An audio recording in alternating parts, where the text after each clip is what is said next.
नमस्कार मित्रांनो, कुलाबा किल्ल्यातील रहस्य आणि माहिती भाग 2 मध्ये तुमचं स्वागत आहे.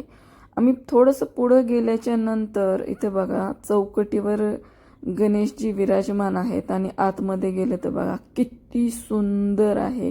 कुणी कल्पना सुद्धा नाही करू शकणार की अशा एका समुद्राने वेढलेल्या किल्ल्यामध्ये असा कुंड असू शकतो आणि तेही एवढ्या चांगल्या स्थितीमध्ये, थोडीशीही पडझड झालेली नाही, इतका सुंदर. आणि पुढे गेल्याच्या नंतर ही तोफ बघून तर आम्ही अवाकच झालो की एवढी मोठी तोफ आम्ही आजवर कधीच पाहिलेली नाहीये. किती मोठ्या तोफ आहेत बघा इथे. आणि ह्या तोफा जे लावलेल्या आहेत ना, हे समुद्राच्या दिशेने आहे. म्हणजे जेव्हा परकीय आक्रमणे व्हायची त्या काळी बहुतेक हे सुरक्षेसाठी किंवा त्यांच्यावर हल्ला करण्यासाठी लावलेले असावेत, कारण हे समुद्राच्या चारही बाजूने, म्हणजे हा जो समुद्र आहे हा चारही बाजूने आहे या किल्ल्याच्या. आणि हे दृश्य बघा किती सुंदर आहे. हे पाहिल्याबरोबर मला दिल चाहता है मूवीचीच आठवण आली. आणि हे बघा गणेश मंदिर, म्हणजे केव्हाचं गणेश मंदिर आहे पण आजही किती चांगल्या स्थितीमध्ये आहे. आता हे डिकमाळ, आमच्याकडे तर हे डिकमाळ म्हणतात, तुमच्याकडे काय म्हणतात माहिती नाही, परंतु जेव्हा असे किल्ले वगैरे पाहतो ना तर खूपच आनंद होतो. बघा कशी रचना केलेली आहे, कसे दरवाजे आहेत.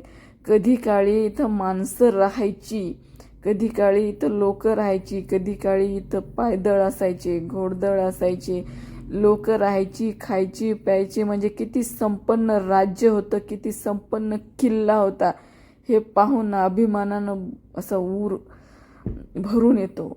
आता हे बघा त्या काळाचं तंत्रज्ञान, पाणी जाण्यासाठी नाल्याची व्यवस्था आहे, निकास पद्धती किती सुंदर आहे. कसे इंजिनियर असेल त्या काळचे आणि कशी बुद्धी वापरली असेल आणि कशी रचना केली असेल आणि कसं तंत्रज्ञान असेल त्या काळचं. आणि हा दरवाजा म्हणजे ना की दुधात साखर, म्हणजे इतकं सुंदर दरवाजा. मी व्हिडिओ काढला बाहेर समुद्र आणि तो दरवाजा आणि अशा लाटा कितीतरी. आणि अशा तर छोट्या छोट्या तोफ तर जागोजागी लावलेल्या आहेत प्रत्येक ठिकाणी. म्हणजे हे बाहेरच्या लोकांवर लक्ष ठेवण्यासाठी शत्रूवर बहुतेक त्यांनी केलेलं आहे किंवा बसवलेले आहेत. आणि असे जागोजागी आहेत असे छोटे छोटे तोफे. आम्ही खूप चाललोत, फिरलोत, म्हणजे बरंच तिथं एक्सप्लोअर केलं की अजून काय मिळेल नवीन पाहायला आणि काय सांगू शकतो आपण लोकांना इथे माहिती देता येते. आम्ही भरपूर फिरलोत, भरपूर माहिती घेण्याचा प्रयत्न केला. का हे बघा सगळ्यात वरची बाजू आहे ही, जिथं झेंडावंदनसाठी वगैरे तिथं म्हणजे झेंडे वगैरे तेव्हाच्या काळी ज्यांनी कोणी किल्ला जिंकला किंवा ज्यांचं राज्य असायचं त्यांचा झेंडा आहे ना तिथं फडकलेला असायचा. आता हे बघा समुद्र आणि आकाश एकत्र मिळाल्याचा आनंद मिळतो. आणि हे बघा किल्ल्याची स्थिती असं खंडर झालेलं आहे. असे जेव्हा अवस्था आपण बघतो ना तेव्हा खूप यातना होतात की आजही आमच्या किल्ल्यांची कशी अवस्था आहे.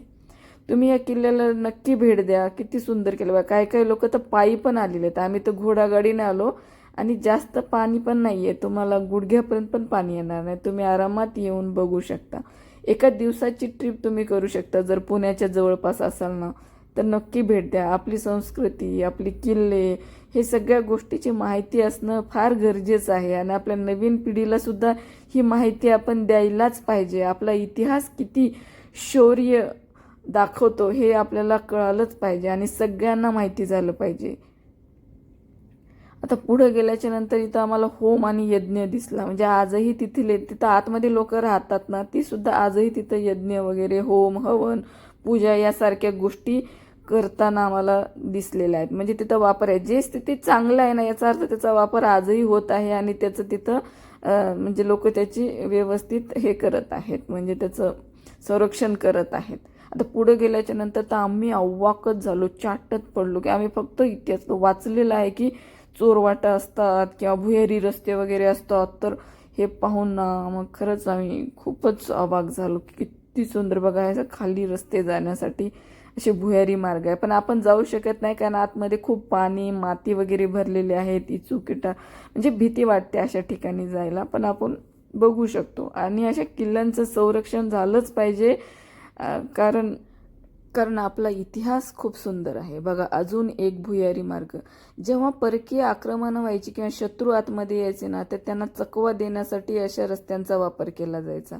मला आधी हा सुद्धा या हिरव्या रंगामध्ये आहे ना, हा सुद्धा मला एक चोरवाटाच वाटल्या होत्या, परंतु आतमध्ये जाऊन पाहिलं तेव्हा कळालं की एक छोटंसं मंदिर आहे आणि आजही तिथं पूजा करतात तिथली लोक. आणि थोडंसं पुढे गेलं ना तर आपण आधी जो कुंड पाहिलेला आहे ना बावडी पाण्याची, तर त्यासाठी मागच्या बाजूनं जाण्यासाठी पण इथे एक रस्ता आहे बघा. आणि असे छोटे छोटे खूप चोरवाट आहे. तुम्ही जेवढं आतमध्ये जाल आणि माहिती घ्याल तर तुम्हाला म्हणजे विश्वास बसणार नाही. पण एके ठिकाणी आलोत ना तर खूपच यातना झाल्या का हा दृश्य जेव्हा तुम्ही बघणार ना खूप त्रास होईल. कारण सुरुवात झाली ना अशी पडण्याची की अजून जे पडणारच ते खूप त्रास झाला. मग थोडंसं पुढे गेल्याच्या नंतर ना मग इथे एक देवीचं मंदिर दिसलं. मग आम्ही देवीचं दर्शन घेतलं आणि आम्हाला खूप आनंद आणि शांती मिळाली की चला आम्ही एका किल्ल्याला भेट देऊ शकलो आणि एक नवीन माहिती घेऊ शकलो. तुम्हाला असे व्हिडिओ आवडतात तर नक्की कळवा मला.